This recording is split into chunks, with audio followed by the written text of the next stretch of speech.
The FBI issued a report listing all the active shooter incidents that occurred in the United States last year. California was leading the nation again with the most active shooter situations. NTD's David Lamb spoke to a criminal defense attorney on the matter. According to a recently published study, the FBI indicated a total of 61 active shooter incidents in the United States in 2021 that occurred across 30 states. In these incidents, 103 people were killed and 140 wounded. California, while having some of the most gun laws per state in the nation, also leads with the most shooting incidents, 6. The 6 active shooter incidents in California killed nearly 20 victims and wounded 9. According to a criminal defense lawyer who has been practicing law for over 20 years, he's not surprised due to California's population. California is where the street gangs were found, so there's a lot more guns, and I'm not talking about legal ones, I'm talking about illegal guns. Based on the FBI study, California has about 0.015 shootings per 100,000 people. By comparison, Texas, with almost no state gun laws, has just about the same ratio, 0.0167. Texas saw 5 active shooter situations, along with Georgia. Georgia had a ratio of 0.045. Nonetheless, California is continuing to push for further gun restrictions. A new California Senate Bill 918, which is on its way through the legislature, would ban the carrying of guns in most public areas, regardless if someone has a carry license or not. But Hashemi suggests a slightly different approach.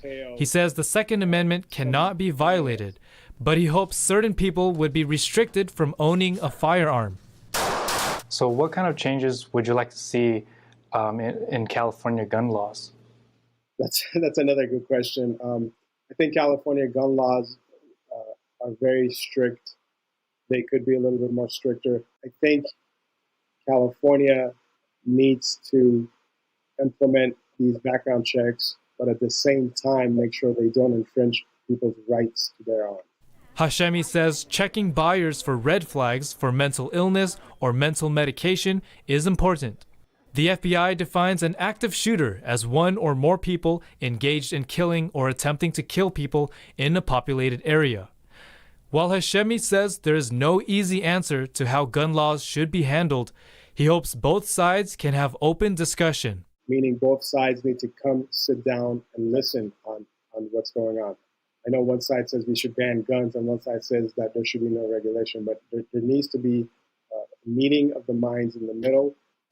He added the importance of the Second Amendment is to give the civilians of the United States a check on the government. Nationwide, the number of incidents jumped up from previous years, where there were 40 incidents in 2020 and around 30 incidents from 2017 to 2019. David Lamb, NTD News, California. For California's homelessness situation, some officials are proposing a solution known as tiny homes. And in the Bay Area, some residents are strongly opposed to them being built in their neighborhoods. NTD's Eileen Ang has the why locals are pushing back. How we can know you guys are taking that seriously consideration, San Jose residents are speaking out against tiny homes being built on an existing park in their Noble Alum Rock neighborhood. Tiny homes are single-room structures, often built in the hundreds, used to put a roof over homeless people's heads. One resident cited the risk of the proposed location. We don't want to take the risk of our parks being damaged or possibility of our children being harmed. So we want it relocated. Our stance on this, we feel for the homeless. We believe they have to have housing, but not in a neighborhood on a park next to a school. It needs to be on the outskirts or in an industrial area of some sort. It should not be on neighborhood parks and schools. The location is about a minute walk from Noble Elementary School, a children's playground, and a library.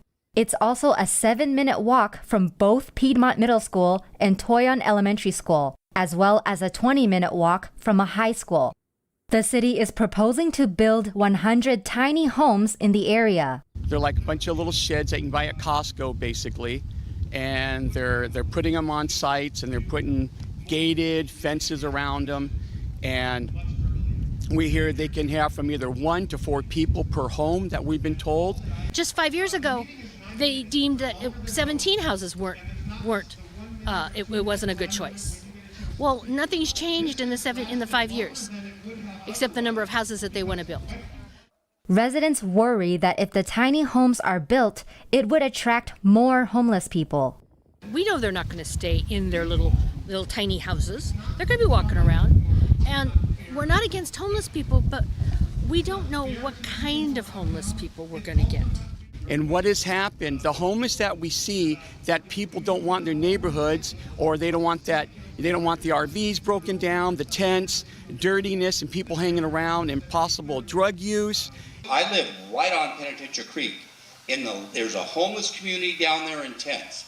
In the last 5 weeks, 6 weeks, there's been none less than 5 fires started by the homeless people right in the creek. You can verify it with the fire department. They plan to protest at the San Jose City Council meeting next week. Eileen Ang, NTD News, California. A growing number of Californians now live in wildfire danger zones.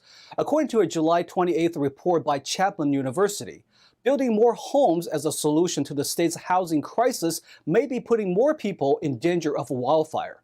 NTD's Daniel Hall reports.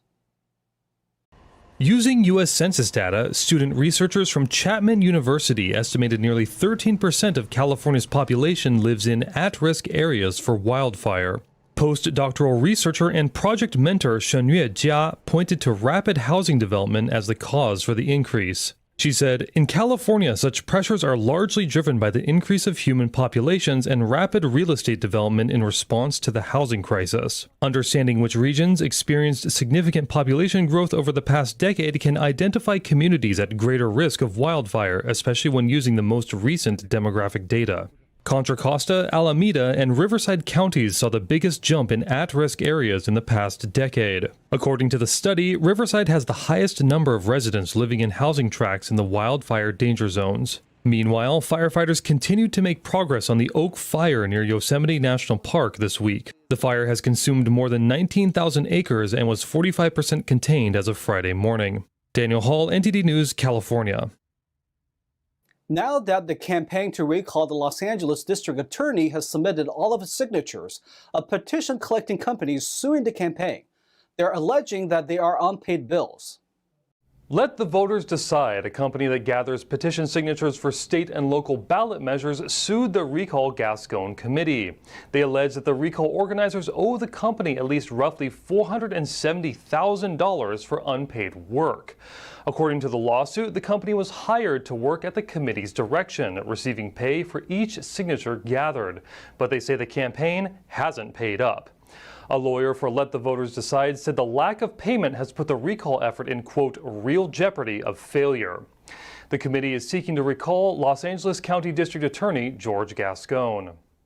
Chinese nationals are buying up American real estate at an unprecedented rate, and California is one of the main areas taking in Chinese money. The Chinese became the biggest investor in American real estate last year. That investment accounted for $6.1 billion in California and Florida. As this is happening, the U.S. homebuilder confidence is at a low. According to the New York Post, U.S. homebuilder confidence plummeted 12 points to 55 in July, according to the latest data from the National Association of Homebuilders Wells Fargo Housing Market Index. That is a measure of how confident homebuilders are in the economy. Other countries also spent a significant sum of money on houses in the United States. This includes Canada, India, Mexico, and Brazil, all spending well above $1 billion. A California woman was swimming in Hawaii over the weekend when a seal came up and attacked her on the waters. After over a minute, the woman was brought back to the shore and transported by EMS. Here's the footage captured from a distance.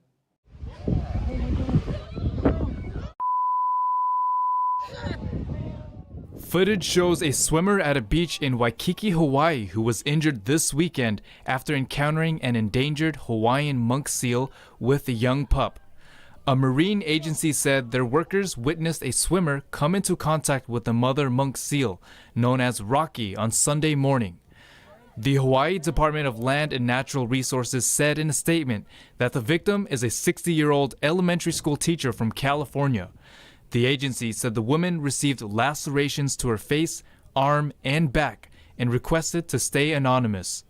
A marine agency said the seal gave birth to a pup 2 weeks ago in the same area and have been warning people to stay away. The area was reportedly roped off. The NOAA believes the seals will remain in the bay for another month.